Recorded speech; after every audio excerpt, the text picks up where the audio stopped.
Olá, muito boa noite para todo mundo. Com o poente avermelhando o horizonte e arrancando rebrilhos das nascentes e fontes naturais dos montes e serras gerais, a comitiva do Terra Viva DBO na TV atravessou o sertão dos Ananás para fazer a negociada de uma boiada de primeira na Fazenda da Figueira. E a junta agora acompanharada em Porfia Violeira para comemorar esta empreitada, começando a função com a apresentação da prosa brideira do dia. Ainda é muito cedo para soltar rojão e fazer comemoração, mas agora já é certo que está cada vez mais perto o dia em que a carne bovina brasileira vai finalmente abrir a porteira do fabuloso mercado do Japão. O que tem para ser contado é que, na semana passada, uma comitiva formada por funcionários graduados do Ministério da Agricultura e por representantes do setor privado, incluindo a ABEC, a Associação Brasileira das Indústrias Exportadoras de Carne, esteve lá no País do Sol Nascente, em visita oficial, para discutir, entre outros assuntos, os pontos que ainda precisam ser resolvidos para a gente poder começar a exportar para lá. A principal barreira que, pelo menos teoricamente, impede o começo dos embarques é a exigência deles do Certificado Internacional de Área Livre de Aftosa sem vacinação. Mas isso o Brasil deve conseguir agora em maio, na próxima Assembleia da OMSA, a Organização Mundial da Saúde Animal. Um sinal importante de que o povo lá já está dando essa questão da aftosa como resolvida é que, nas reuniões feitas agora, a conversa já foi a respeito de coisas práticas, como a idade máxima de abate do gado e padrões de qualidade e de sanidade do produto. Além disso, os funcionários e empresários brasileiros também cumpriram um roteiro de visitas a grandes supermercados e empresas importadoras de carne japonesas para adquirir conhecimento do sistema de trabalho deles. Claro que, para não contrariar os procedimentos diplomáticos e os manuais de relações comerciais internacionais, nenhum dos dois lados antecipou o que já está combinado. Mas o governo brasileiro divulgou um comunicado dizendo que a promessa é de entregar resultados concretos durante a visita oficial que o senhor presidente da República vai fazer ao país oriental no final de março. O Japão sempre foi extremamente exigente em relação à qualidade e à segurança dos alimentos importados, especialmente no caso da carne bovina, mas paga muito bem por isso. Conforme um estudo feito pela consultoria HN Agro, com dados do USDA, o Departamento de Agricultura dos Estados Unidos, o país é hoje o terceiro maior importador mundial do produto, tendo comprado no ano passado 725 mil toneladas, sendo seus principais fornecedores justamente os Estados Unidos e também a Austrália. Mas o gigante nortista está enfrentando uma forte redução do seu rebanho, E com o esmagrecimento da produção, o seu preço subiu para alturas estratosféricas. Pois então, o comprador do Japão já está olhando com outros olhos para a carne brasileira. O caso é de ficar já preparado para fazer o atendimento, porque, pelo jeito, agora a abertura da porteira não demora, Tem companheiro boiadeiro que passa metade da vida tocando a lida de um jeito e lá na frente descobre, assim, de repente, que poderia ter feito tudo diferente. Pois então, para quem tiver precisão de se aconselhar com um especialista para mudar o rumo ou achar de novo o prumo, a gente criou e põe à disposição dos amigos e amigas pecuaristas esta sessão chamada Conversa com o Analista. Olá, meu nome é Alcides Torres, eu sou engenheiro agrônomo e analista de mercado da Scott Consultoria. Estamos aqui para mais uma Conversa com o Analista e recebemos essa pergunta. Se o pecuarista está segurando o gado na fazenda agora e o preço da roupa do boi está caindo, o que vai acontecer quando o pasto começar a secar e ele for obrigado a vender? Boa pergunta, obrigado. Vamos lá. Olha, o que nós temos visto no mercado, o pecuarista ele não está segurando o boi na fazenda, tá? A oferta de gado, ela tem sido constante, não é nenhum show de bola, mas ela tem sido constante, e em função disso, as escalas de abate, elas têm sido suficientes para atender a demanda, né? Então, não existe uma restrição de oferta de gado, tá? Está acontecendo normalmente. Quando chegar a seca e todo mundo vender ao mesmo tempo, aí a cotação da arroba cai, como acontece todos os anos, né? Mesmo a gente estando num ciclo de alta ou num ciclo de baixa de preço. E esse ano a gente está num momento de transição de ciclo, tá? Então, o pecuarista, resumindo, não está segurando assim, como a pergunta quis dizer, né? A mercadoria está saindo. O que caiu de preço, a carne no mercado varejista estava subindo, quilo da carne para o consumidor, tendo oferta de boiada, então estava subindo porque o consumidor estava consumindo carne, tá? Nas últimas 3 semanas o preço ficou estável, ou seja, aparentemente a gente chegou num limite aceitável por quem compra carne. E hoje, né, nesse começo de semana, a gente teve uma queda de preço no mercado atacadista de carne, que talvez isso leve a uma queda de preço para o consumidor final, tá? E na seca, o pecuarista, se todo mundo sair para vender ao mesmo tempo, realmente a cotação tende a cair, tá? Nessa época do ano, com muita chuva, é possível o pecuarista vender de maneira mais paulatina, né? De maneira menos explosiva, porque ele tem pasto, tem chovido bastante, você está com uma insolação muito boa, temperatura alta e tem capim. Então, eu posso segurar a boiada na fazenda e eu ganho peso, né? Ganho aí uma arroba e pouco por mês. Então, é possível aproveitar esse ganho, até de maneira independente do mercado, tá? Mas o que a gente tem assistido é, assim, uma transação normal, o pessoal vendendo, fazendo troca, o mercado está rolando normalmente, tá bom?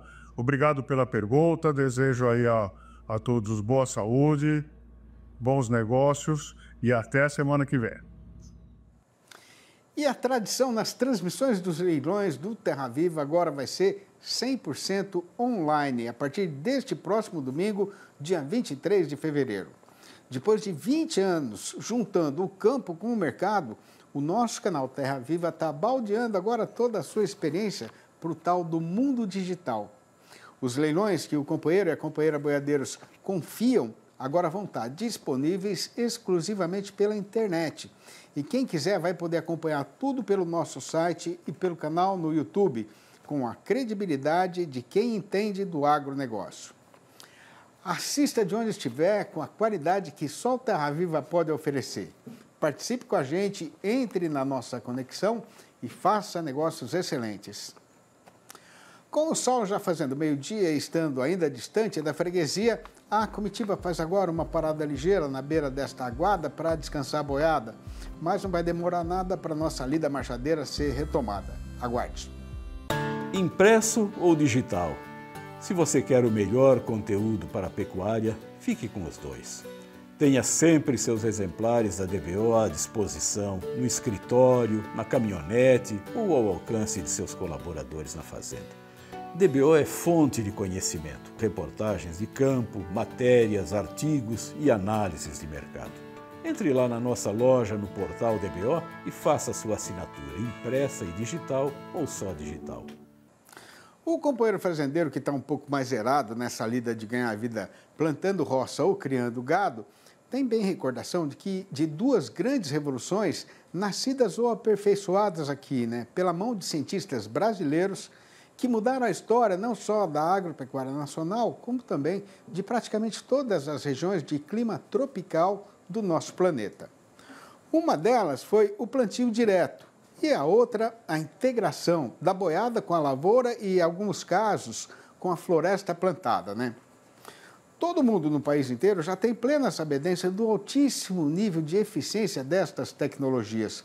Mas se por acaso alguém ainda não tem perfeito conhecimento ou duvida da diferença que isso faz, o caso é de visitar urgentemente uma área de pesquisa no estado de Mato Grosso do Sul, onde estes sistemas de produção estão sendo usados e estudados há nada menos que 30 anos, continuadamente. E para contar aqui um pouco dos resultados colhidos e comprovados deste trabalho de extraordinária importância, a gente convidou para a nossa entrevista do dia o Dr. Júlio Salton, engenheiro agrônomo e pesquisador da Embrapa Agropecuária Oeste, que vai participar do programa falando ao vivo pelo computador, diretamente do município sul-mato-grossense de Dourados. Boa noite, doutor Júlio. É uma grande honra para a gente receber a sua visita internética aqui no nosso arranchamento eletrônico. Seja muito bem-vindo. Faça o favor de ficar à vontade, porque a casa é sua. Tá bom. Uma boa noite a todos. Uma satisfação participar com vocês desse programa. É tão legal, tão bom de se acompanhar. Muito obrigado. É uma satisfação para a gente também.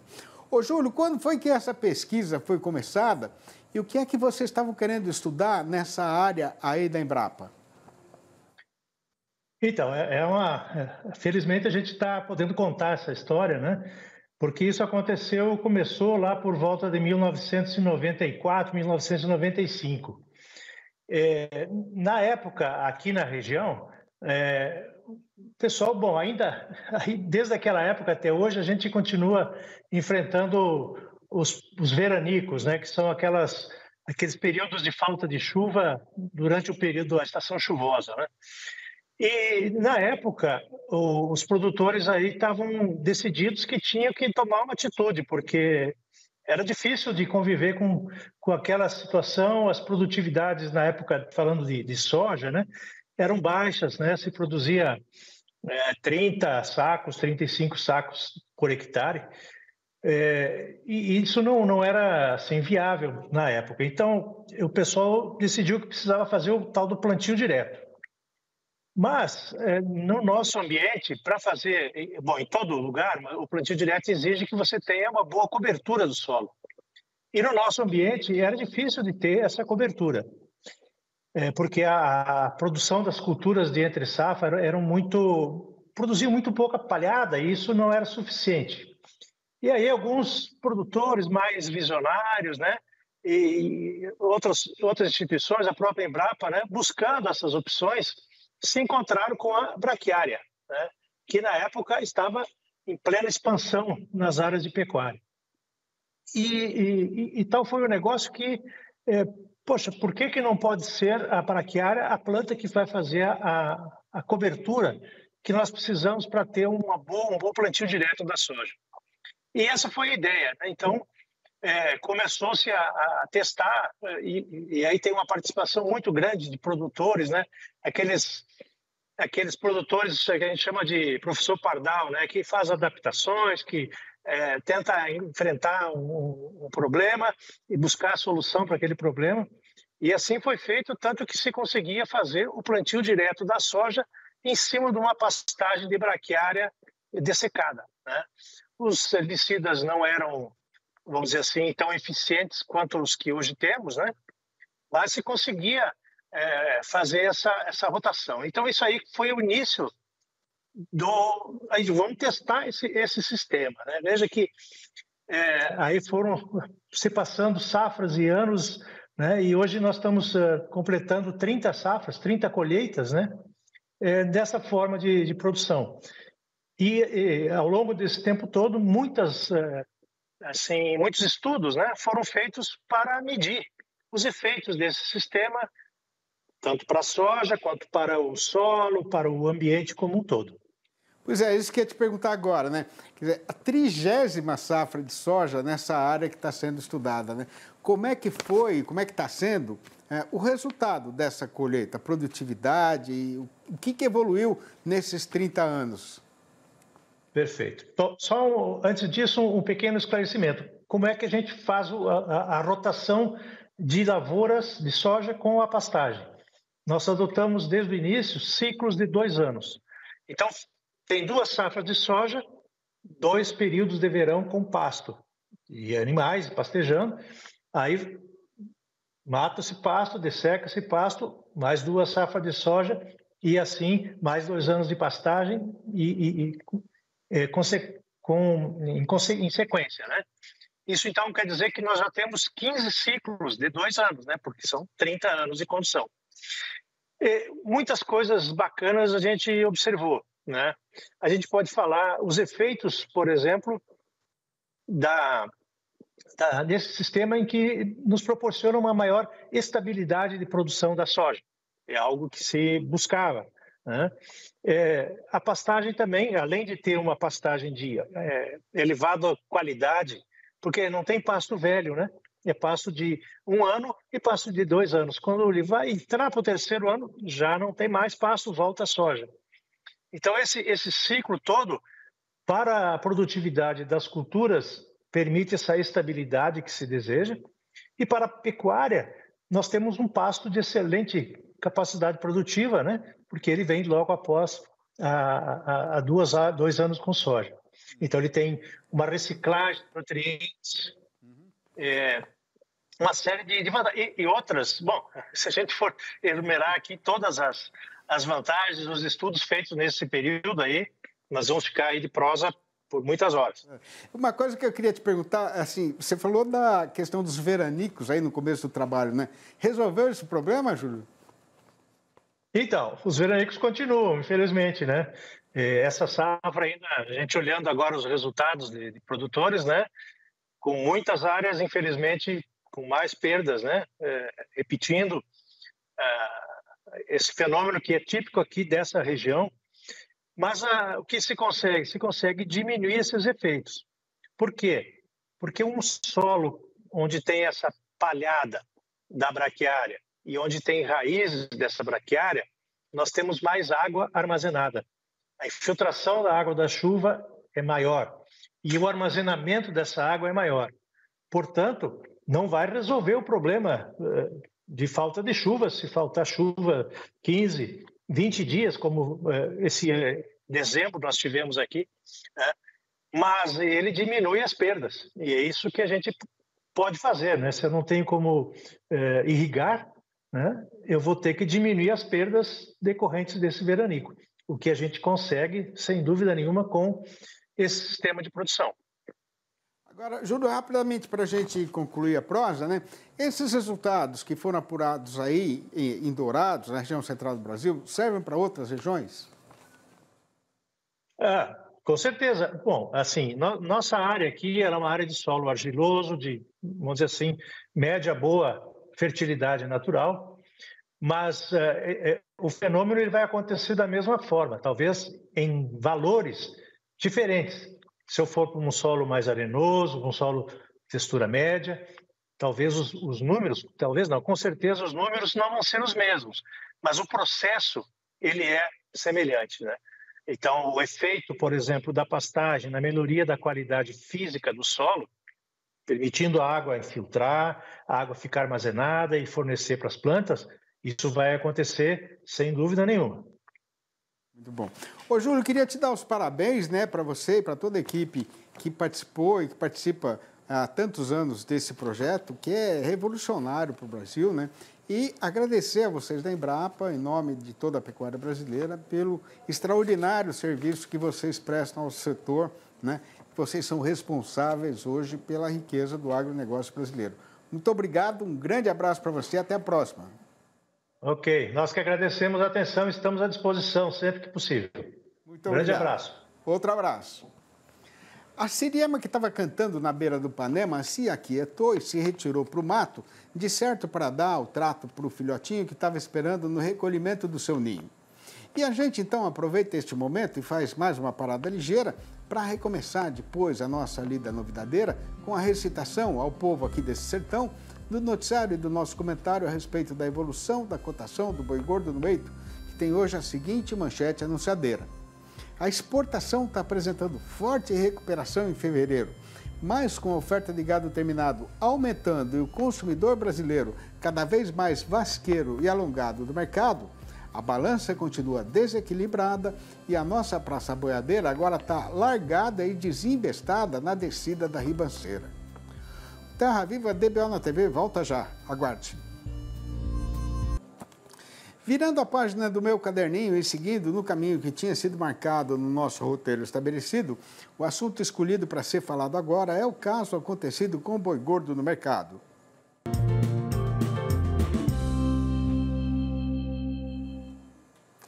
Pois o companheiro e a companheira boiadeiros que estão aí na frente da televisão, façam o favor de se segurar firme na cadeira, porque o que tem para ser contado aqui, a nossa Praça Boiadeira, agora está largada e desembestada na descida da ribanceira. O motivo dessa destemperança, como já é da sabedência geral, é a conjuminância entre a inapetência de carne do consumidor brasileiro, que sempre acontece na metade derradeira do mês, né? Com o aumento na oferta de gado terminado, por conta do avançamento da safra e do descarte de vacas que não pegaram cria na última estação de reprodução. Por outro lado, a exportação agora está apresentando forte recuperação, muito embora isso ainda não tenha sido suficiente para fazer o carretão mudar de direção. De acordo com a SECEX, que é a Secretaria de Comércio Exterior do Ministério do Desenvolvimento, nas 2 primeiras semanas do mês foram embarcadas 99.800 toneladas, com média diária de 10.000 toneladas. Isso representa um aumento de 6,2% em relação a fevereiro de 24. Lembrando que o ano passado foi o melhor da história do nosso setor exportador, né? No balanço do dia da Scott Consultoria, foram registradas mudanças nas cotações em 21 das 32 regiões consultadas em todo o Brasil, sendo que em 19 dessas praças a arroba caiu, e só em 2 ela foi na direção contrária e subiu. A lista dessas derriçadas foi ponteada por Barretos e Araçatuba, aqui em São Paulo, onde a queda foi geral, com o boi tropeçando para R$ 317,00 e a vaca para R$ 287, a prazo e ainda para descontar o fundo rural. No Rio de Janeiro, o macho voltou para R$ 300,00 redondos e a fêmea para R$ 285. Em Belo Horizonte, a capital das Minas Gerais, o boi não passa mais de R$ 285,00 e a vaca de R$ 270. O Triângulo Mineiro foi no mesmo trieiro, com o macho descendo para R$ 302,00 e a fêmea para R$ 275. No sul do estado, o boi foi derrubado para R$ 290,00 e a vaca para R$ 270. No sul da Bahia, a machadada cortou o preço do macho para R$ 280,00 e o da fêmea para R$ 270. No oeste baiano, a vaca piorou para R$ 265,00. No sudeste da Rondônia, o boi desceu para R$ 272,00. No norte do Tocantins, o macho não vale mais do que R$ 292,00. No sul tocantinense, o boi recuou para R$ 282,00 e a vaca para R$ 260. Em Redenção do Pará, o macho foi rebaixado para R$ 282,00. Em Paragominas, o tempo foi só da fêmea, o tombo foi só da fêmea, né, para R$ 277,00. No oeste do Maranhão, a vaca desandou para R$ 260,00. No noroeste do Paraná, o macho diminuiu para R$ 312,00 e a fêmea para R$ 285. Em Cuiabá, capital de Mato Grosso, e também no sudoeste do estado, o preço máximo do boi é R$ 310,00 e o da vaca, R$ 290. No sudeste mato-grossense, o macho foi desvalorizado para R$ 310,00 e a fêmea para R$ 287. Em Dourados, no estado de Mato Grosso do Sul, o boi afundou para R$ 302,00 e a vaca para R$ 282. Mas em Três Lagoas, o macho subiu para R$ 305,00. E exatamente a mesma coisa aconteceu nas Alagoas, com o boi aumentando também para R$ 305,00. No fundo da Chapada, depois do retiro da Porteira Quebrada, tinha um casarão, não se sabe direito onde, que era morada de um sujeito chamado Vladimiro, que tinha sido conde num país estrangeiro e era um vampiro avoador, uma raça de assombração aparentada com um morcego chupador de sangue, que até então não existia no sertão.